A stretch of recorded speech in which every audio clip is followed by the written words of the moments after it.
Friends, welcome to the cheap and best classes के YouTube channel पर। आज हम लोग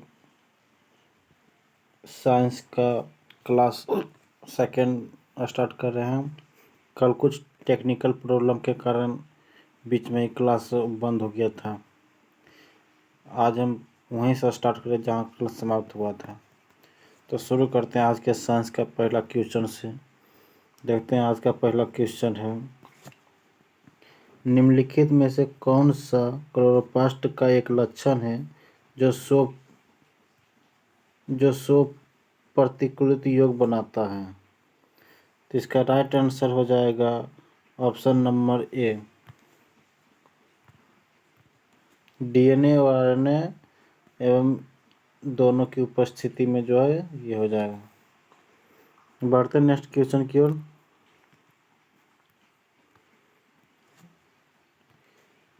डीएनए और दो प्रकार का न्यूक्लिक एसिड कौन सा है? तो इसका ऑप्शन देख लेते हैं।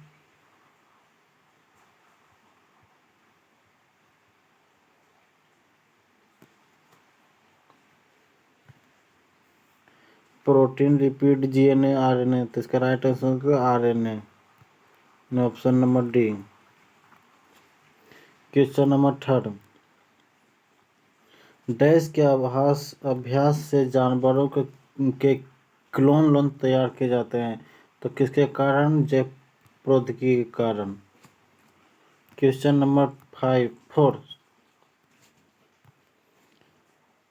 डीएनए का कौन सा भाग प्रोटीन की सूचना को देता है? तो डीएनए का कौन सा भाग? तो जीन भाग, यानी option number D. Question number 5, DNA में एक हेलिक्स की लंबाई क्या होती है? तो इसका होता है 34 एक के बराबर। ठीक फ्रेंड्स, बढ़ते हैं नेक्स्ट क्वेश्चन की ओर। क्वेश्चन नंबर 6 है, किसी संतति के पैतृक गुण यानी संतान के पैतृक गुण को पहचानने में किस तकनीक का प्रयोग किया जाता है? तो क्या था? डीएनए और फिंगरप्रिंटिंग के माध्यम से। क्वेश्चन नंबर 7, मेंडल की आनुवंशिकता के सिद्धांत किस पर आधारित है? मेंडल का आनुवंशिकता किस पर आधारित है? तो आंसर हो जाएगा ऑप्शन नंबर सी, लैंगिक जनन पर इस पर आधारित है मेंडल के। बढ़ते हैं क्वेश्चन नंबर 8 की तरफ। प्रजातियों के विकास के प्राकृतिक चयन का सिद्धांत किसने दिया था? तो चार्ल्स डार्विन, यानी कि ऑप्शन नंबर बी। विकासवाद का क्वेश्चन नंबर 9, विकास का प्रमुख कारण क्या है? तो इसका कारण प्रकृति वर्णन। ठीक। क्वेश्चन नंबर 10, विकास का कारण क्या है? क्वेश्चन विकास का कारण क्या है? तो इसका राइट आंसर होगा ऑप्शन नंबर सी, पीढ़ी से पीढ़ी का अनुकरण के वंशानुगत जो बढ़ते रहता है उसको हम विकास का प्रतिपादन करते हैं। अगर आप पहली बार इस चैनल पर आए हैं तो लाइक और सब्सक्राइब जरूर कर दें, जिससे कि हमको मोटिवेट मिलते रहेगा और हम वीडियो आपके लिए डेली अपलोड करते रहेंगे। बढ़ते हैं नेक्स्ट क्वेश्चन की ओर। क्वेश्चन नंबर 11, नई नस्लों के प्रादुर्भाव का क्या कारक है? तो इसका राइट आंसर हो जाएगा ऑप्शन नंबर डी, विलगन और उत्परिवर्तन। क्वेश्चन नंबर 12, मादा चिड़िया के सेक्स क्रोमोसोम्स के निम्नलिखित में से किसे प्रदर्शित करता है? तो करता है ZW। और मनुष्य में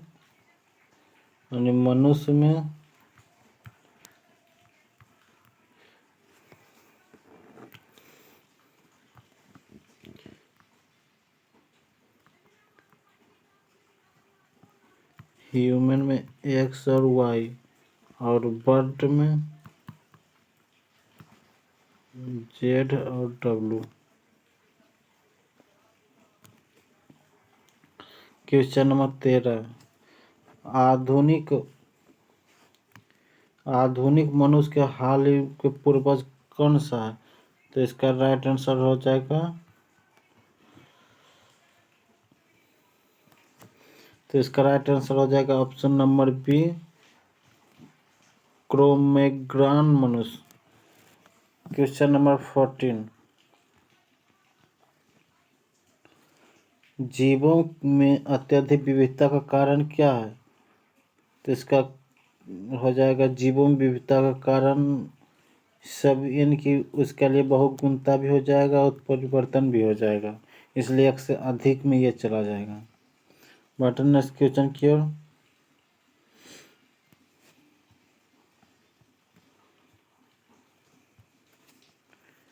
निम्नलिखित में से कौन सा आनुवांशिकी अभियांत्रिकी से संबंधित है? यह है प्लास्टी जो है आनुवांशिकी अभियांत्रिकी से संबंधित है। क्वेश्चन नंबर 16, क्रॉसिंग ओवर में होता है। क्रॉसिंग ओवर में क्या होता है? आनुवांशिक सामग्री का आदान प्रदान, इसलिए ऑप्शन नंबर सी इसका राइट आंसर हो जाएगा। क्वेश्चन नंबर 17, लैंगिक जनन का आनुवांशिक हिस्सा का विचरण कैसे हो जाता है? तो ये कैसे होता है? जीन के सम्मिश्रण से, क्रोमोसोम के बदलाव से और जीन के मिश्रण से, यानी तीनों से होता है। इसका राइट आंसर हो जाएगा ऑप्शन नंबर डी, इनमें से सभी। क्वेश्चन नंबर 18, क्वेश्चन नंबर 18 है डैश की खोज के कारण आनुवांशिक इंजीनियरिंग में उन्नति का संभव हो जाता है। किसके कारण? तो इसका राइट आंसर हो जाएगा प्रतिवर्धित एंडोन्यूक्लियस के कारण जो है इसका आनुवांशिक इंजीनियरिंग का में उन्नति का संभव हुआ है। बढ़ते हैं क्वेश्चन नंबर 19 की तरफ। जीव कोशिकाओं में आनुवांशिकी लक्षणों के नियंत्रण में निम्नलिखित में से कौन सा उत्तरदायी होता है? तो इसका राइट आंसर हो जाएगा option number D, DNA. Next question, genetics निम्नलिखित में से किसके अध्ययन कहते हैं? इसका राइट आंसर आनुवांशिकी और विचरण के अध्ययन को जेनेटिक्स कहते हैं। क्वेश्चन नंबर 21, पुरुष जीन संगठन होता है। पुरुष जीन संगठन क्या होता है? XY। क्वेश्चन नंबर 22, जीव विकास को सर्वप्रथम किसने समझाया था? किसने समझाया था? लैमार्क ने। Option number D is right answer.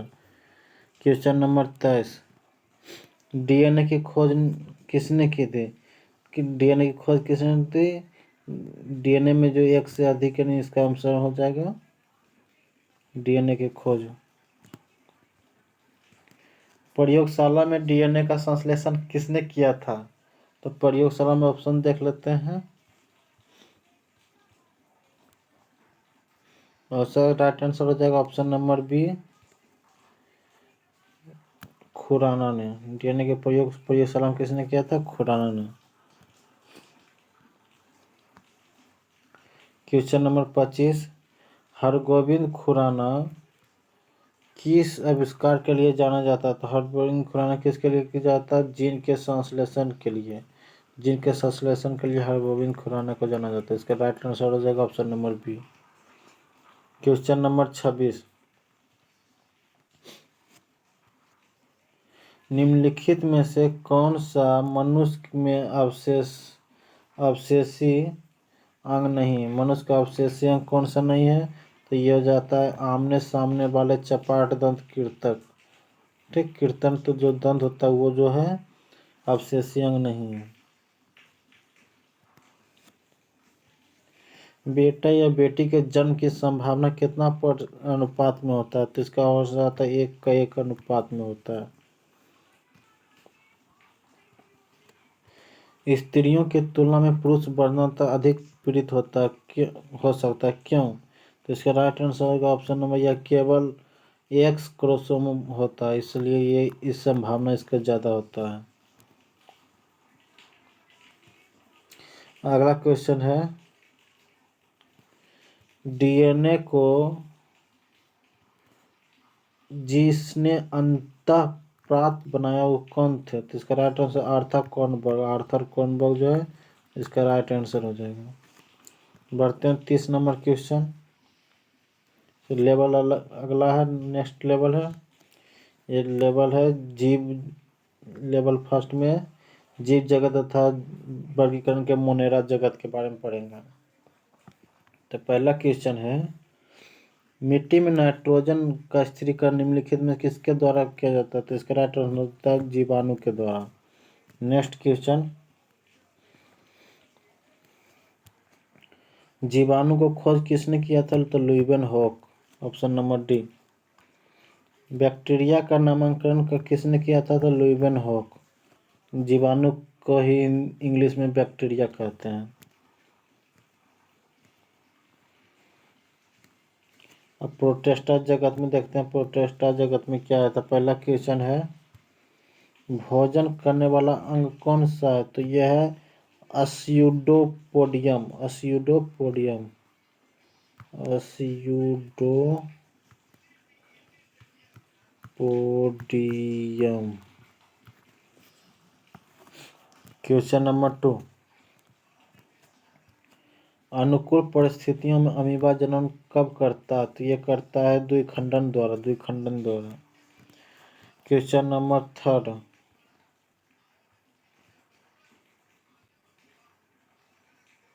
अच्छा बस।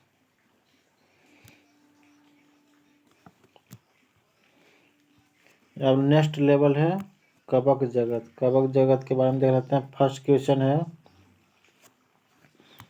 लाइकेन में क्लोरोफिल युक्त पार्टनर के साथ साथ रहते हैं, कौन रहते हैं? तो शैवाल और कवक, ये ऑप्शन नंबर 1 राइट आंसर।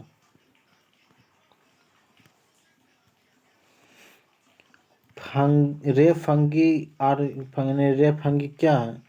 तो रे फंगी एक क्या है? एंटीनोमाइग्रेटेस, एंटीनोमाइग्रेटेस है। कवक के पौधों में नहीं पाया जाता। कवक के पौधों में क्या नहीं पाया जाता है? पर्णहरित जो ये कवक के पौधों में नहीं पाया जाता है।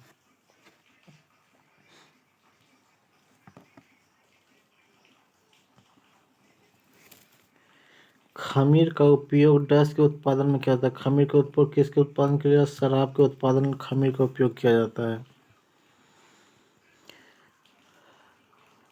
फंगस, क्वेश्चन नंबर 5 है, फंगस किस प्रकार का जीव है? फंगस किस प्रकार का? मृत जीवी है। फंगस एक प्रकार का मृत जीवी है। क्वेश्चन नंबर 6, फफूंदियों में पोषण की वृद्धि होती है। फफूंदियों में पोषण की वृद्धि कहाँ होती है? तो इसका राइट आंसर हो जाएगा ऑप्शन नंबर डी, मृत जीवी में। मृत जीवी में जो है फफूंदियों के राइट पोषण की वृद्धि होती है।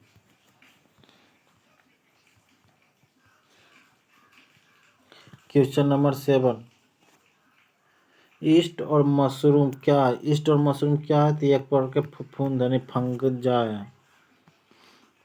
क्वेश्चन नंबर 8, एथेनॉल के व्यावसायिक उत्पादन में कौन सा खमीर का उपयोग किया जाता है? तो कौन सा खमीर का उत्पादन किया जाता है? सेकेरोमाइलिसिस सेरेबिसी, सेरेबिसी का उपयोग किया जाता है। क्वेश्चन नंबर 9, सर्वाधिक उपयोग में आने वाला बायो एंटीबायोटिक पेनिसिलिन का उत्पादन किया जाता है कहाँ? तो कवक में, इसका कवक में उत्पादन किया जाता है। और लेवल, नेक्स्ट लेवल है पादप जगत। पादप जगत के बारे में देखते हैं कौन कौन सा क्वेश्चन है। तो फर्स्ट क्वेश्चन है,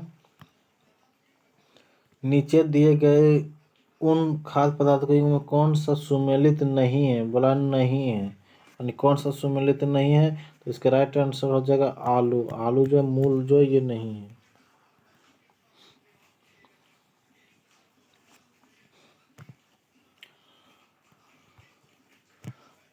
पौधों द्वारा ली गई विकिरण ऊर्जा के निम्न परिमाण देती है। तो क्या देता है? जल का प्रकाश अपघटन देता है।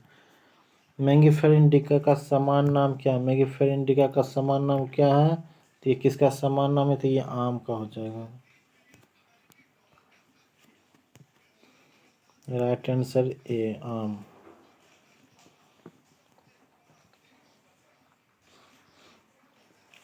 क्वेश्चन नंबर 4,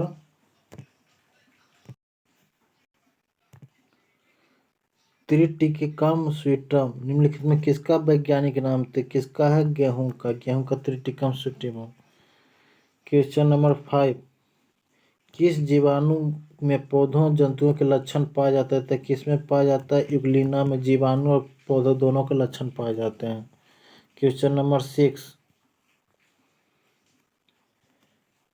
ब्रायोफाइट में क्या होता है? ब्रायोफाइट में क्या होते हैं? तो मांस एवं लिवरबर्ट पाया जाता है।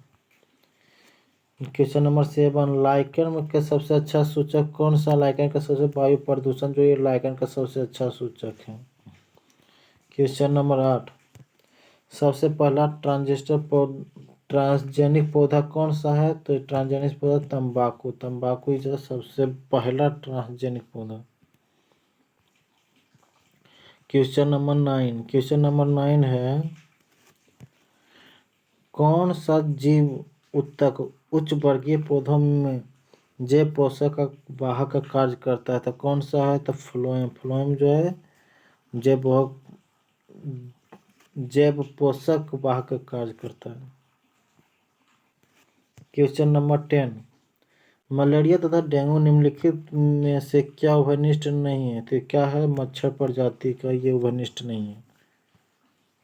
क्वेश्चन नंबर 11, मलेरिया निदान हेतु आर्टिथर नाम का औषधि प्राप्त किया जाता है। तो क्या है?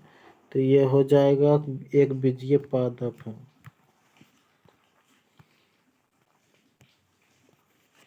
सबसे लंबा जीवित वृक्ष कौन सा है? तो सिकोया। सिकोया जो है सबसे लंबा जीवित वृक्ष है। मटर का पौधा क्या है? मटर का पौधा एक प्रकार का जो है शाक है। मटर का पौधा एक प्रकार क्या है? शाक। ये शाक के अंतर्गत आते हैं।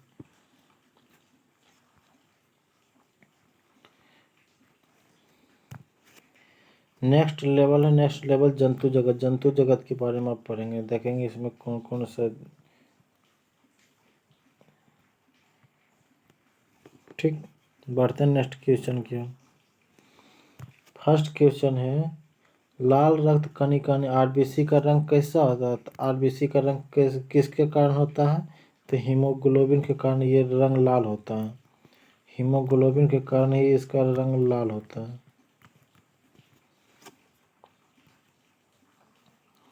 क्वेश्चन नंबर 2, निम्नलिखित में से कौन सा जीव रक्त में नहीं होता किंतु सांस लेता है? तो कौन सा? हाइड्रा। हाइड्रा में रक्त कभी नहीं होता है और ये जीव। क्वेश्चन नंबर 3, निम्नलिखित में से कौन सा एक कीट नहीं है? तो कीट कौन सा नहीं है? तो मकड़ी जो एक प्रकार कीट नहीं है।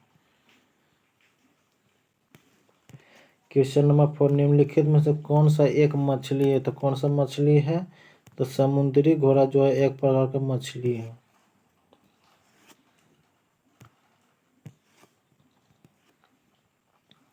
क्वेश्चन नंबर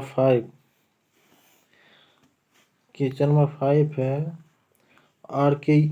आर्कियोरेप्टिप्स क्या है? तो आर्कियोरेप्टिप्स एक प्रकार के जुरेसिक सर्प वाला सर्वपुरातन पक्षी के हैं। क्वेश्चन नंबर 16 है, निम्नलिखित में से कौन सा एकसाथ उभयचर जंतु नहीं है? कौन सा? ऑप्शन देख लेते हैं।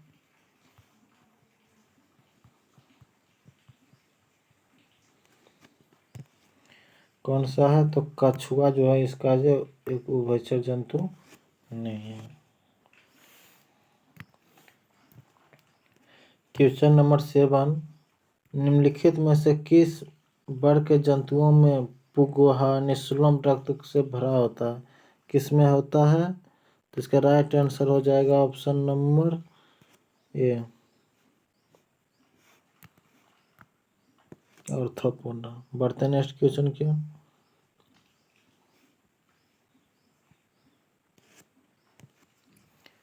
क्वेश्चन नंबर 8 में निम्नलिखित में से कौन सा एक ऐसा प्राणी है जिसमें रक्त नहीं होता परंतु सांस ले सकता है? तो एक जस्ट बताइए, ये हाइड्रा हो जाएगा।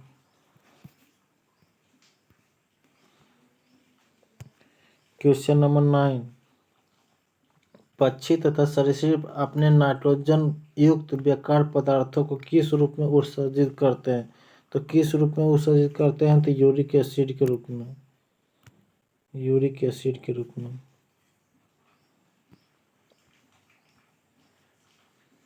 क्वेश्चन नंबर 10, एक रानी मधुमक्खी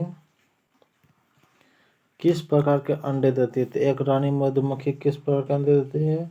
तो यह इसका राइट आंसर ऑप्शन नंबर, ये दो प्रकार के, एक से बनते हैं, दूसरा काज करते हैं, तथा दूसरे से बनते हैं, यानी दोनों के।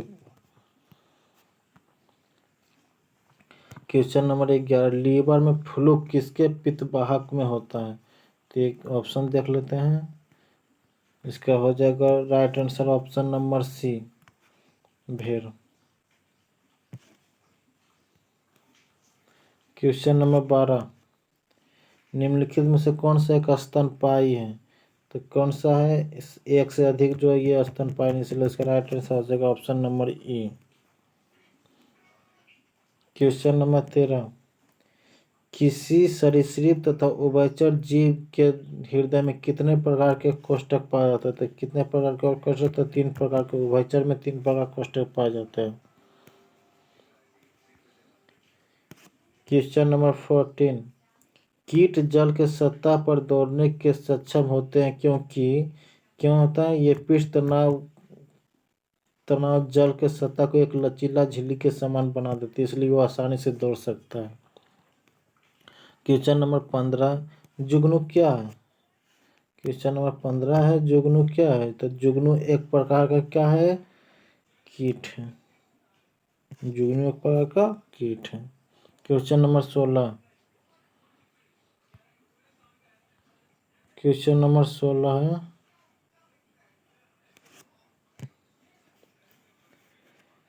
सबसे छोटा जीव जो स्वयं विकास के प्रजनन में समर्थ होते हैं, उसे क्या कहते हैं? उसे माइकोप्लाज्मा कहते हैं। उसे क्या कहते हैं? Mycoplasma. Question number 17,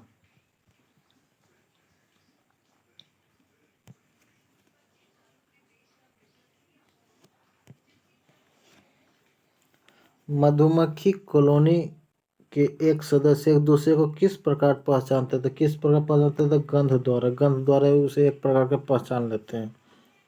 question number 18, दीमक को क्या कहा जाता है? दीमक को क्या कहा जाता है? श्वेत चींटी के नाम से जाना जाता है दीमक को। क्वेश्चन नंबर 19, डॉल्फिन को निम्न में से किस वर्गीकृत में रखा जाता था? किसे रखा जाता था? स्तनी में रहने स्तनधारी प्रकार के जीव है डॉल्फिन। क्वेश्चन नंबर 20, उड़ने वाला स्तनपायी कौन सा है? तो उड़ने वाला स्तनपायी चमगादड़ है, ठीक ना। क्वेश्चन नंबर 21, एम्फीबिया बताता, तो एम्फीबिया क्या बताता है? तो यह होता है जल एवं स्थल दोनों पर ही रह सकने वाला पशु को क्या कहते हैं? एम्फीबिया कहते हैं। बढ़ते हैं नेक्स्ट क्वेश्चन की ओर। अगला क्वेश्चन है, निम्नलिखित में से सील किस प्रकार के जाति है? तो इसका ऑप्शन देख लेते हैं, इसका right answer option number D, स्तनपायी प्रकार के जीव हैं।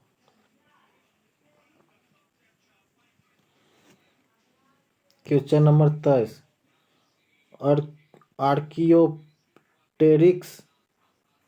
किन वर्गों के प्राणियों के बीच के योजक करिए? तो किसका है? तो इसका राइट आंसर हो जाएगा ऑप्शन नंबर बी, सरीसृप व पक्षी के बीच का है। क्वेश्चन नंबर 24, मकड़ी कीट से भिन्न होती है क्योंकि मकड़ी में क्या पाया जाता है? तो मकड़ी में पाया जाता है 8 प्रकार के टांग। क्वेश्चन नंबर 25, क्वेश्चन नंबर 25 में है, निम्नलिखित में से नियंत्रण में किसका उपयोग मच्छरों के जैविक नियंत्रण के लिए किया जा सकता है? तो इसका राइट आंसर हो जाएगा ऑप्शन नंबर डी, गेम्बुसिया। इसका राइट आंसर हो जाएगा गेम्बुसिया। बढ़ते हैं नेक्स्ट क्वेश्चन की ओर। अब यहाँ लास्ट क्वेश्चन है, आज तक यहीं तक रहने देते हैं, फिर नेक्स्ट क्लास में बताएंगे। अगला नेक्स्ट टॉपिक हम लेकर चलेंगे, पादप एवं आकार की, उसमें हम बताएंगे कि किस प्रकार पादप से प्रश्न बनते हैं। आज तक बस यहीं रहने देते हैं। अगर आप पहली बार इस चैनल पर आए हैं तो लाइक कर दें और सब्सक्राइब जरूर करें, ताकि हमें इससे मोटिवेट मिलता रहेगा, हम आपके लिए वीडियो बनाते रहें। ये बीपीएससी TRE सेकेंड फेज के लिए जो टीचर रिक्रूटमेंट का एग्ज़ाम है उसके लिए बहुत इंपॉर्टेंट है, और बिहार SSC +2 के लिए। ठीक फ्रेंड्स, आज के लिए इतना ही। पहली बार आए हैं तो लाइक ज़रूर कर दें और सब्सक्राइब चैनल ज़रूर रखें, ताकि हमें मोटिवेट मिलता रहे और आपके लिए प्रतिदिन वीडियो बनाकर डालते रहें। ठीक फ्रेंड्स, थैंक यू।